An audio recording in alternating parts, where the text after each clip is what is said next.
Este proyecto que es cajoneado sistemáticamente ninguneado. No queremos interpretar más los motivos de quienes gobiernan, que han gobernado diferentes sectores durante todos estos años, sino que queremos exigir que se trate, porque tenemos en nuestro país más de 500.000 abortos que se practican al año, entre 50.000 y 100.000 mujeres son internadas en el sistema de salud al año producto del aborto clandestino. Y vivimos en un país que tiene la misma población que tiene España, por ejemplo, que legalizó el aborto, y en España se practican 95.000 abortos, en la Argentina se están practicando 600.000. Estamos hablando de una política integral que es necesario abordar para que realmente se lleve adelante el derecho al acceso a la salud por parte de las mujeres y al mismo tiempo que ninguna imposición ocurra para que una mujer tenga que hacerse un aborto, sino que sea el fruto de una decisión personal. Así que este es el espíritu, y aparte, como verán, hay muchísima juventud, estamos muy contentas con eso, porque es una juventud que el año pasado tomó colegios pidiendo educación sexual, es algo realmente muy lindo y que hoy está acá presente exigiendo que se trate el derecho al aborto, ¿no? Manina, recién hacías referencia a un proyecto presentado en el año 2007, ya han pasado 11 años, ¿no? Y hablabas de un cajoneo de esta iniciativa. ¿A qué adjudicas ese cajoneo del proyecto? En el Congreso de la Nación están legislando al servicio de algunos intereses que no son los de las mayorías populares. Cuando uno ve que se vota una ley previsional que afecta a 17 millones de personas, a uno le cuesta entender que un Congreso así esté legislando en favor de la gente, vamos a decir. Puntualmente, con respecto al Congreso y el aborto legal, lo que ocurre es que hay algunos intereses que tienen que ver con diferentes credos. La Iglesia Católica sin dudas es un poder muy importante, pero hay otros poderes también que están interfiriendo y que bueno, que ellos exigen que esto no se trate y en el Congreso están haciéndoles caso, digamos, con esta exigencia. Nosotros creemos que realmente esto nos puede ayudar muchísimo en llevar adelante una separación de la Iglesia del Estado, que es otro reclamo del movimiento de mujeres, y que los cultos se practiquen dentro de los templos, ¿no? Y a elección de cada una de las personas y no dentro del Congreso de la Nación, donde debiera practicarse el laicismo, ¿no? Marina, gracias. Gracias a ustedes. Estamos también con Mercedes Trimarchi, otra de las organizadoras de la marcha, a quien ya le pedimos que también se conecte para tener retorno. Antes de dejarte en contacto con el piso, Mercedes, contanos con qué expectativa en la previa de esta convocatoria aquí frente al Congreso. ¿Con qué expectativa están?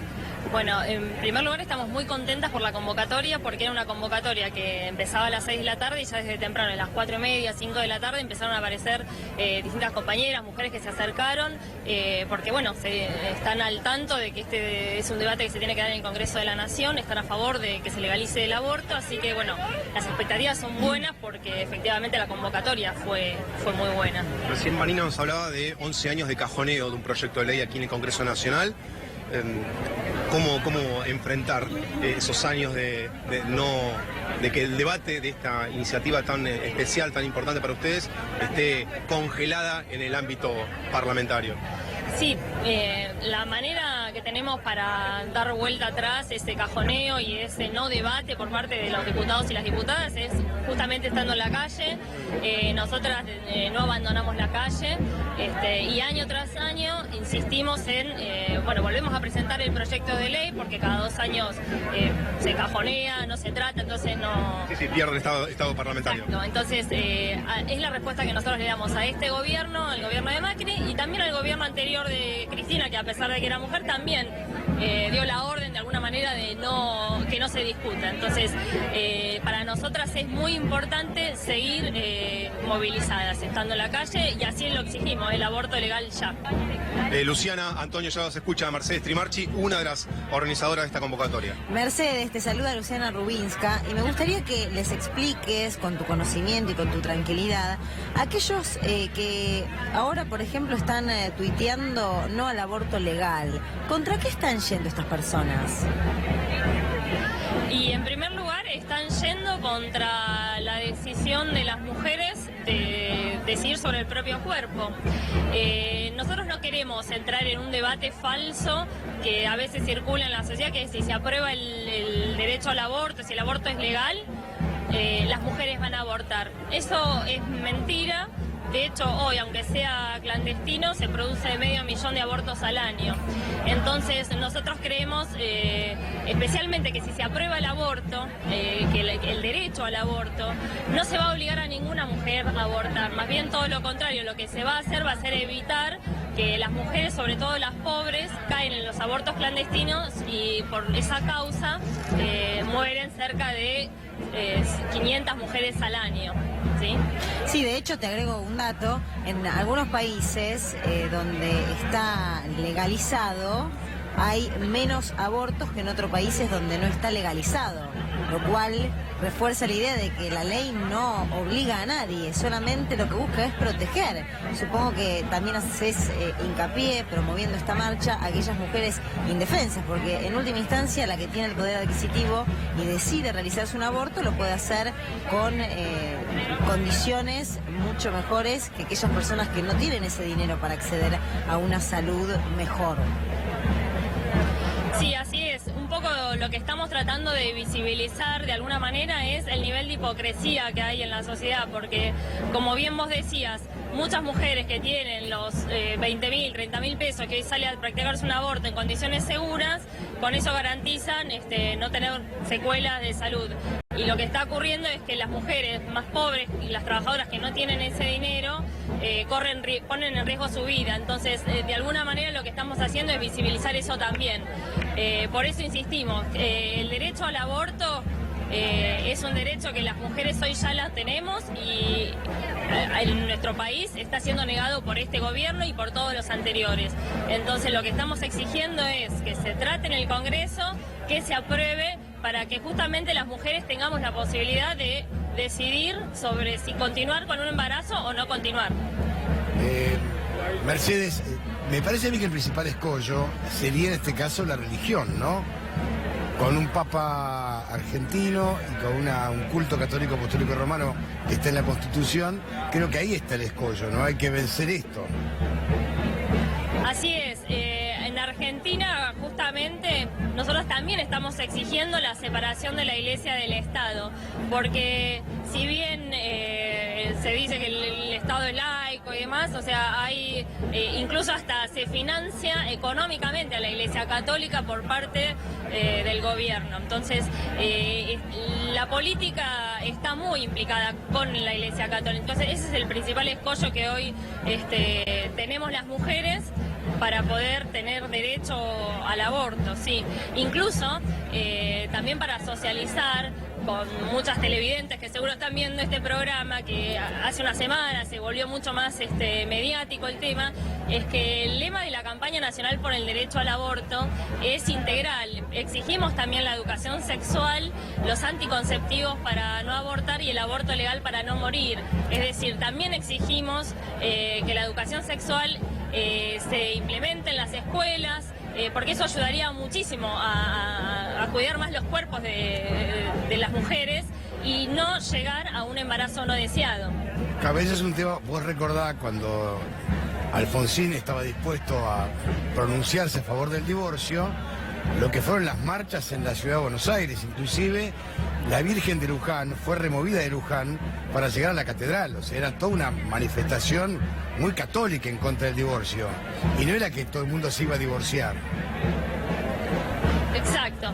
Yo creo que de alguna manera se puede hacer un paralelismo y también entender que somos muy en general, hay que ser muy respetuosas de las creencias, de las religiones que cada una particularmente tenga. Lo que estamos diciendo con estas movilizaciones es que es el Estado quien no puede tener una religión y imponérnosla a cada una de las mujeres que queremos hacer otra cosa. Entonces me parece que sería falso una discusión de ahora se va a obligar a todas a abortar o no. Para nosotras es una decisión que tiene que tomar cada una de las mujeres y que sea por la razón que sea y que elige hacerlo, lo que se tiene que de alguna manera garantizar es que esa mujer lo pueda hacer en condiciones seguras.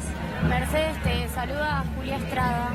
Te quería hacer una pregunta vinculada a la participación o la intervención de médicos, ya sea para consultar sobre aborto o para practicar ese aborto, porque precisamente salieron datos que hoy estuvieron circulando en Twitter que dicen que las mujeres de la clase alta o de clase alta en un 83% las que abortan lo hacen con médicos o con la ayuda de médicos. De clase media, un 60%. Pero precisamente las de clase baja, las que tienen mayor situación de vulnerabilidad, solamente un 20% puede acceder. Precisamente te quería preguntar esto, si hay claramente un sesgo de clase, un sesgo vinculado al poder adquisitivo, y si esa es precisamente la razón por la cual el Estado debería intervenir como un tema de salud pública. Bueno, tal como vos decís en las cifras, es así. O sea, el aborto es una intervención que requiere atención médica. Entonces, si una tiene la posibilidad de acceder a un médico que se lo practique, siempre va a estar en mejores condiciones para poder sortear y salir sin ningún tipo de secuelas. Y como bien vos decís, y hoy eso, como es una práctica clandestina, también la corporación médica cobra mucho dinero para practicar estos abortos. Entonces, quienes no tienen ese poder adquisitivo, ese dinero, recurren a otros métodos que son mucho más insalubres y que dejan secuelas. Incluso estamos hablando de muertes por esta práctica, ¿sí? Yo decía recién, cientos de muertes de mujeres al año por causa de abortos mal practicados, y eso claramente tiene un sesgo de clase, porque son las mujeres pobres las que terminan con las secuelas, incluso hasta con la muerte. Mercedes, una cuestión más. ¿Querés contar de qué se trata el misoprostol que tanto debate ha generado y que precisamente es un tema que sería muy interesante poder difundirlo? Sí, el misoprostol es un medicamento que se utiliza para contracturas, genera espasmos y que en dosis altas genera abortos. Y es una manera, como tantas otras, que se pueden utilizar para provocar abortos.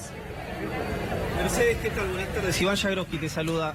Estaba viendo, haciendo una suerte de raconto de los bloques que se manifestaron a favor, y uno puede... Hoy salió, por ejemplo, el coordinador de políticas públicas de la Jefatura de Gabinete de la Nación, la mano derecha de Marcos Peña, e Iván Petrella, coordinador de Argentina 2030, esta suerte de organización de intelectuales oficialistas que tiene el gobierno nacional. Máximo Kirchner salió a apoyar públicamente la despenalización del aborto, y ya por supuesto el caso de Victoria Donda, Malena Galmarini y de otros bloques, y la izquierda, que vienen traccionando esta lucha desde hace muchísimos años.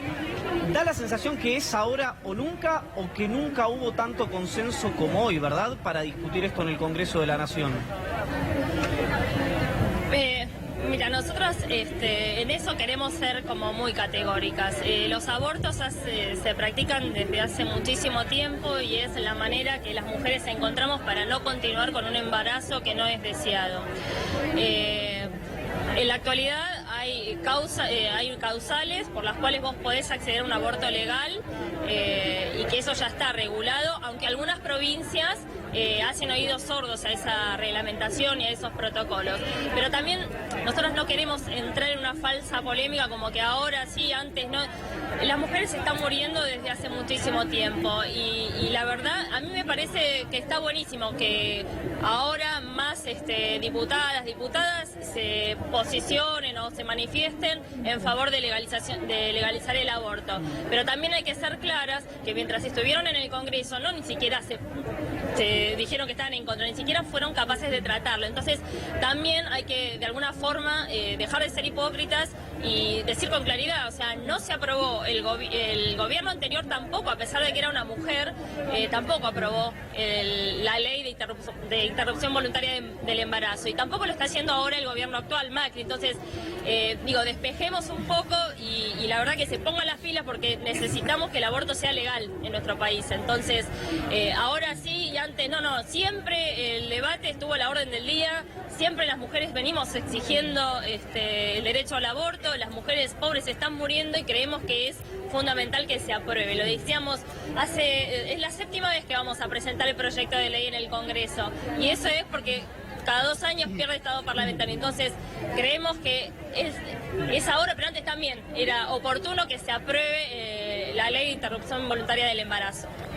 Mercedes, muchísimas gracias por tu testimonio, y seguimos por supuesto realizando toda la cobertura. Estamos allí, estamos en vivo y estamos por supuesto contando de qué se trata esta marcha. Una marcha más, con muchísima gente, con el pedido de que sea legal el aborto, que se trate en el Congreso de la Nación, principalmente para que las mujeres puedan elegir, principalmente para aquellas que no tienen la posibilidad de realizarse un aborto con médicos y en una clínica como corresponde, no tengan que morir. E interesante también la mirada de que este proyecto y de que este intento de la cantidad de personas que se están manifestando cubre anticonceptivos para todos, para evitar tener que realizarse un aborto, y educación sexual. Yo no sé si acá alguien piensa distinto, imagino que por el tono de las preguntas están de acuerdo con la legalización del aborto. Argentina en realidad es despenalización más que legalización. Claro.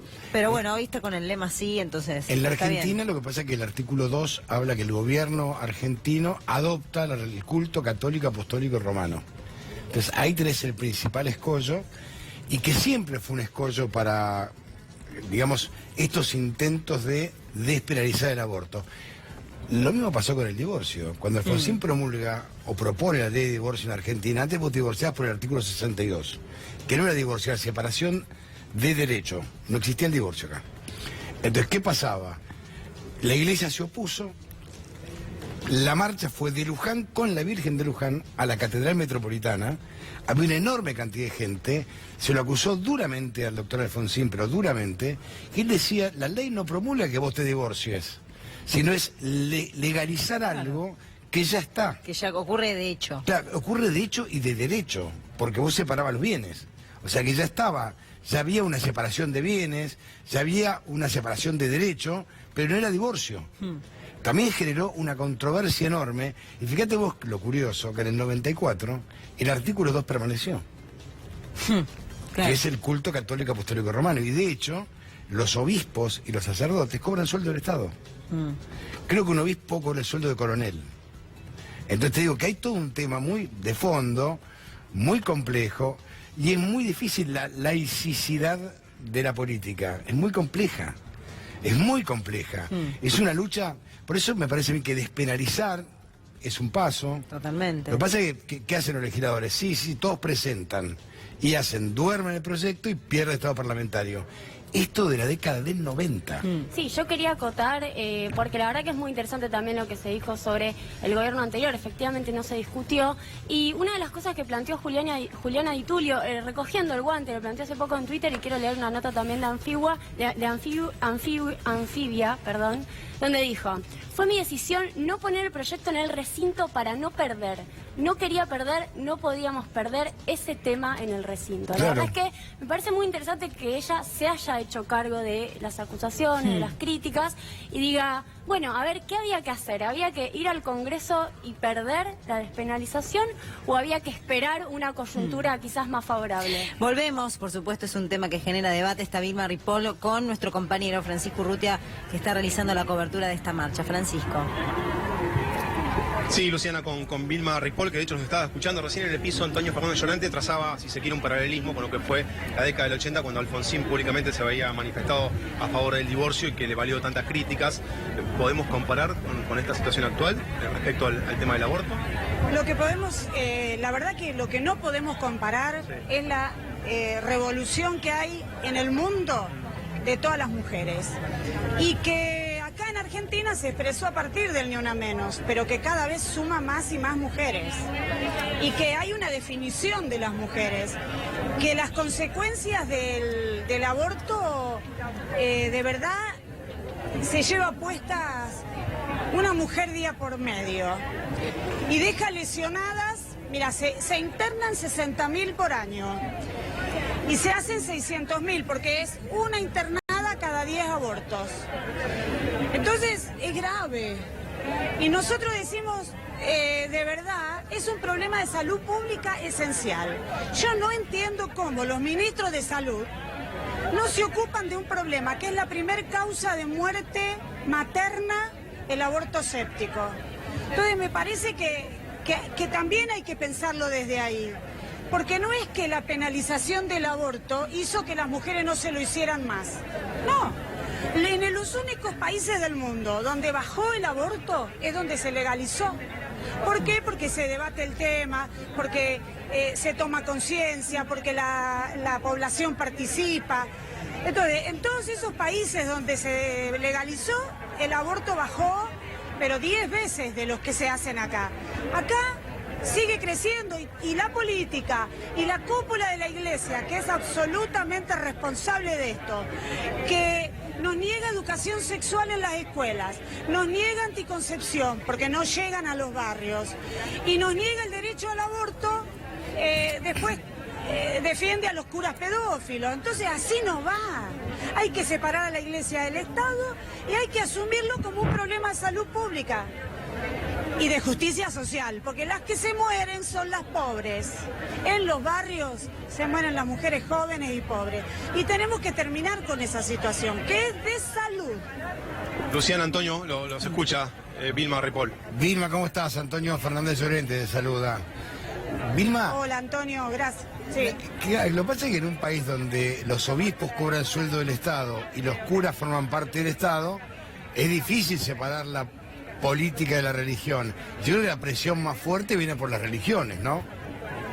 No tengas ninguna duda, pero también tienen una incidencia sobre el poder político, ¿me claro entendés? Que sí. Y en situaciones como estas, donde la mayoría de los diputados que reflejan la política de Macri no están dispuestos a acompañar los derechos que nos debe la democracia a las mujeres, se aleja la posibilidad.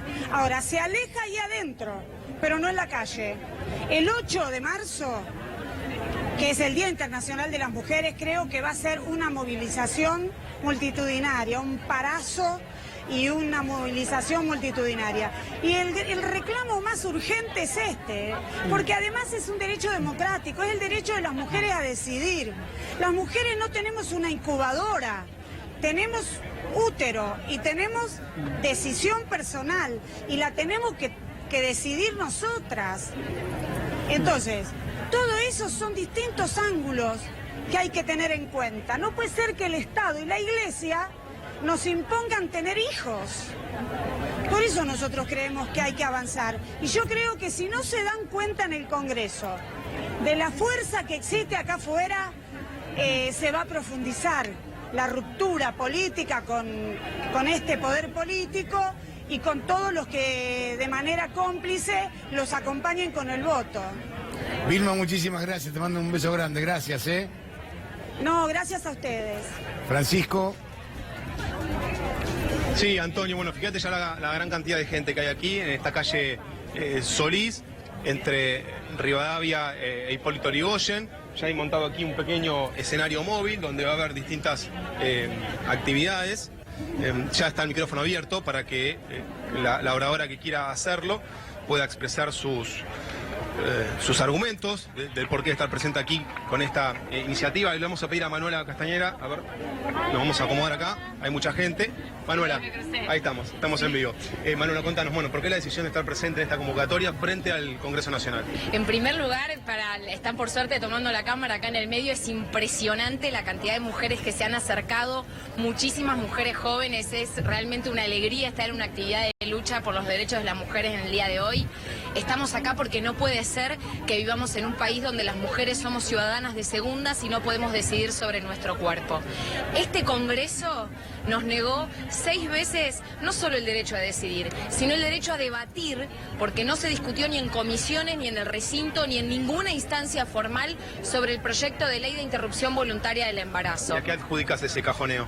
A la falta de voluntad política del gobierno anterior, que fue de una mujer presidenta, lamentablemente, y hay que decirlo, y a la del gobierno actual. Porque esta es la sociedad que sí quiere este derecho, que se moviliza, que llena los ni una menos y que va a parar el 8 de marzo. Lo que ha sido una traba son las instituciones, la del Congreso y también la del gobierno, que los gobiernos han tenido mayorías parlamentarias y no han aprobado ni siquiera abierto la discusión sobre este derecho.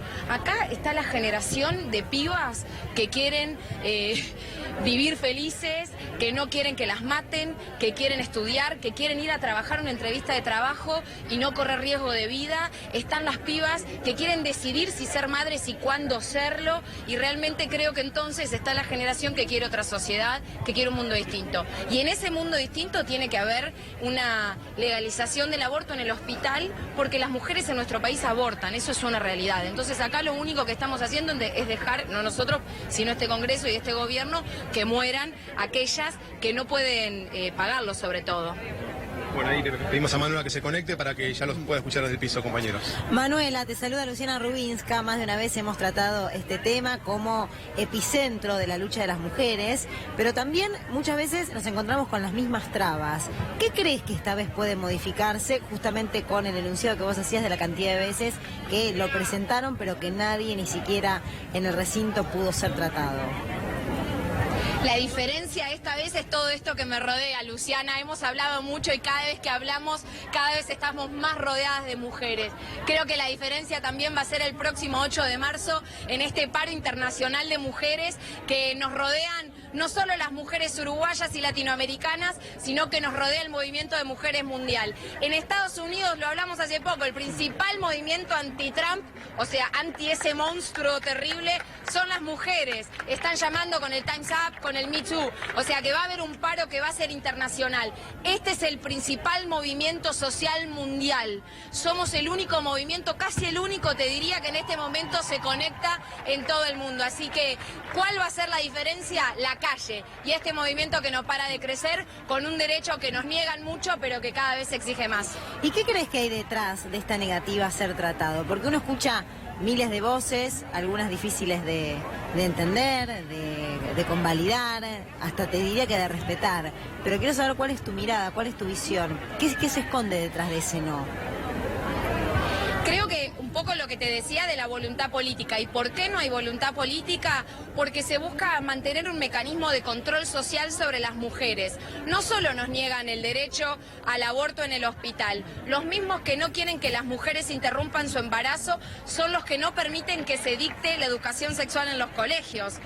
Fíjate que los chicos en los secundarios, cada vez que quieren hablar de estos temas, tienen que hacer unos escándalos bárbaros, y en general se habla mucho de estos temas cuando los pibes toman los colegios. Está lleno de comisiones de género donde piden hacer temáticas de educación sexual que no están dentro de la currícula.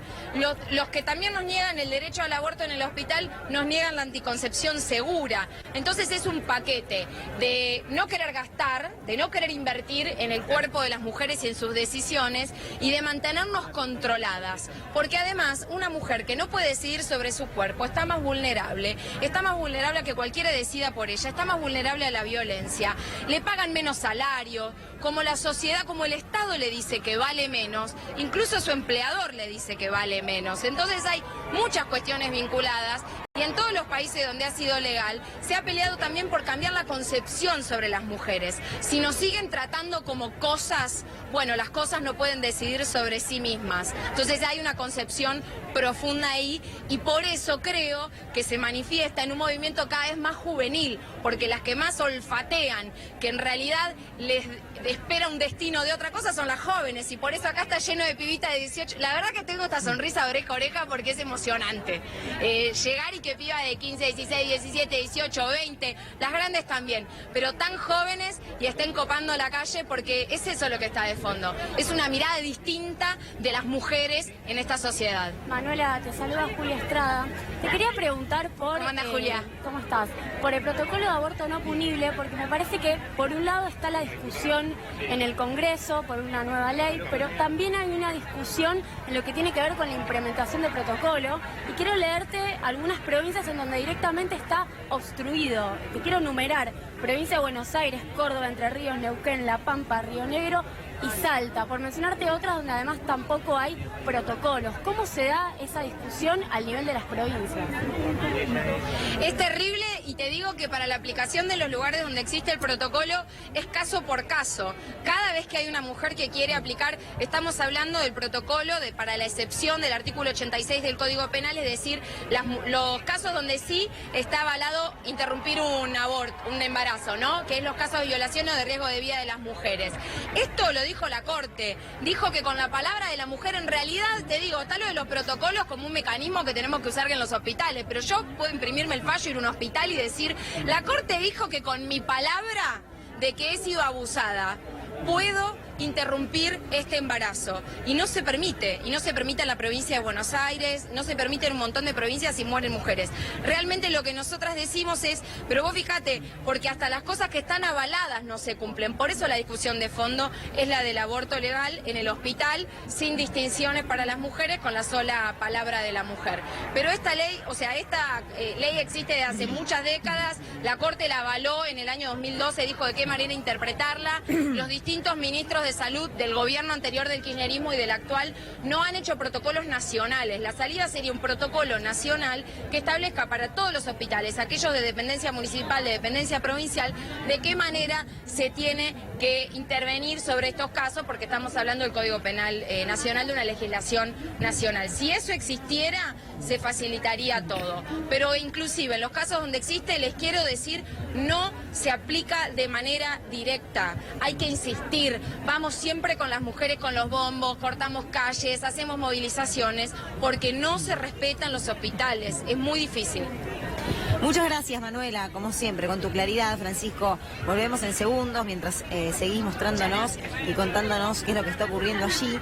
Estos datos que agrego a lo que mencionaba Julia. Por ejemplo, la tasa de aborto cada 100 mujeres en edad reproductiva, mira, Julia, bueno, y a mis compañeros también.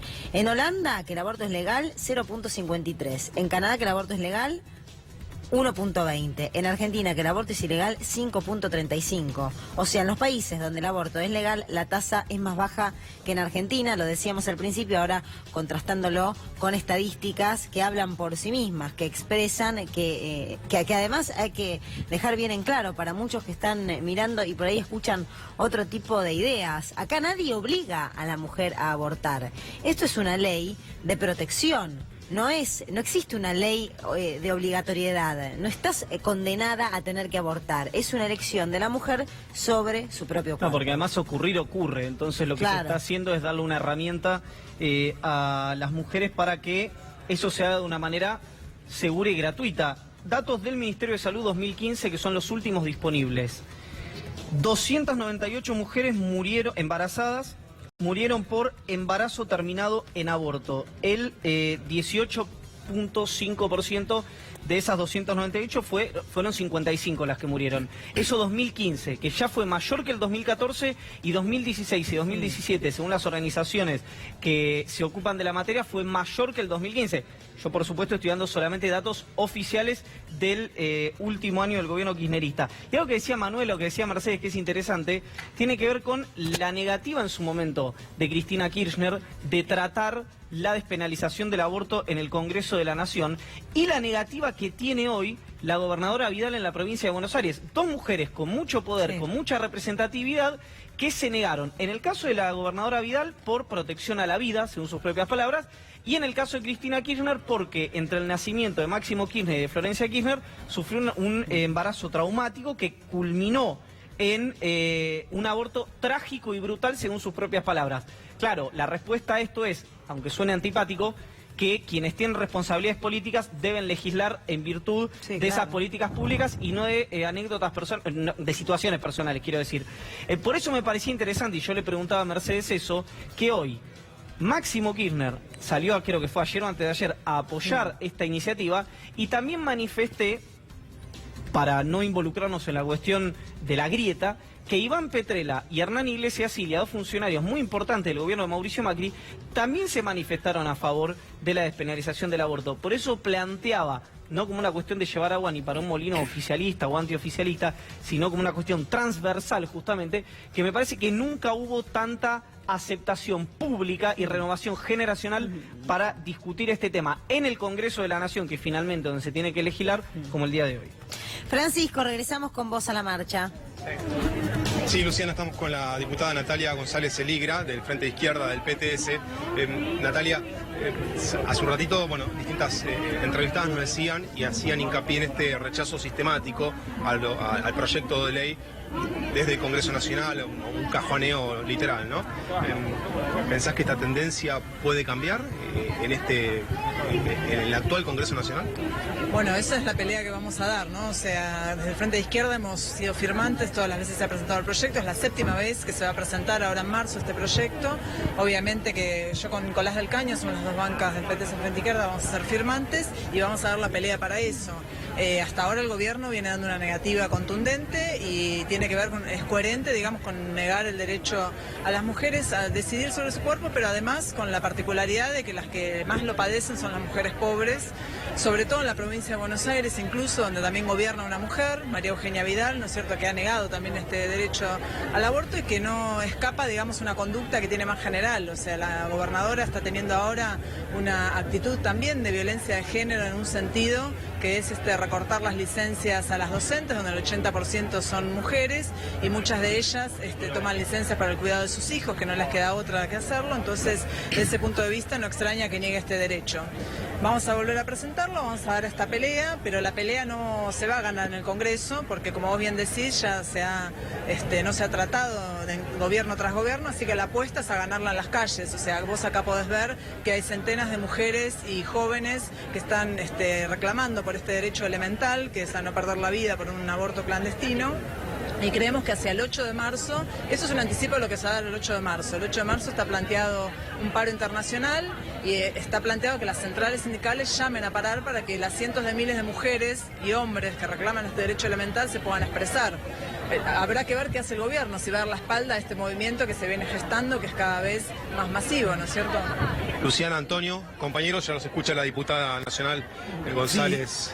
Sí, Natalia, ¿cómo le va? Acá la pregunta del millón es: ¿cómo va a ejercer, la presión la Iglesia, ¿no? Más con un Papa argentino, y creo que la mayor presión es la religión. Creo que influye directamente sobre los senadores, diputados, el propio presidente, la gobernadora. Creo que ahí está el punto, ¿no? Exactamente, sí, hay un pacto evidentemente con la Iglesia que se expresa no solo en negar este derecho elemental, sino también en la no implementación de la educación sexual, que es ley en nuestro país, ¿no es cierto?, en todas las escuelas, con ejemplos extremos como en la provincia de Salta, donde se practica la religión en la escuela pública. Los niños que asisten a la escuela pública en Salta tienen que tener en principio una ceremonia religiosa y tienen que tener clases de teología obligadamente, ¿no es cierto? Bueno, esto es evidentemente la connivencia del Estado con la Iglesia y que es una demanda histórica también de la separación de la Iglesia del Estado, que está ligado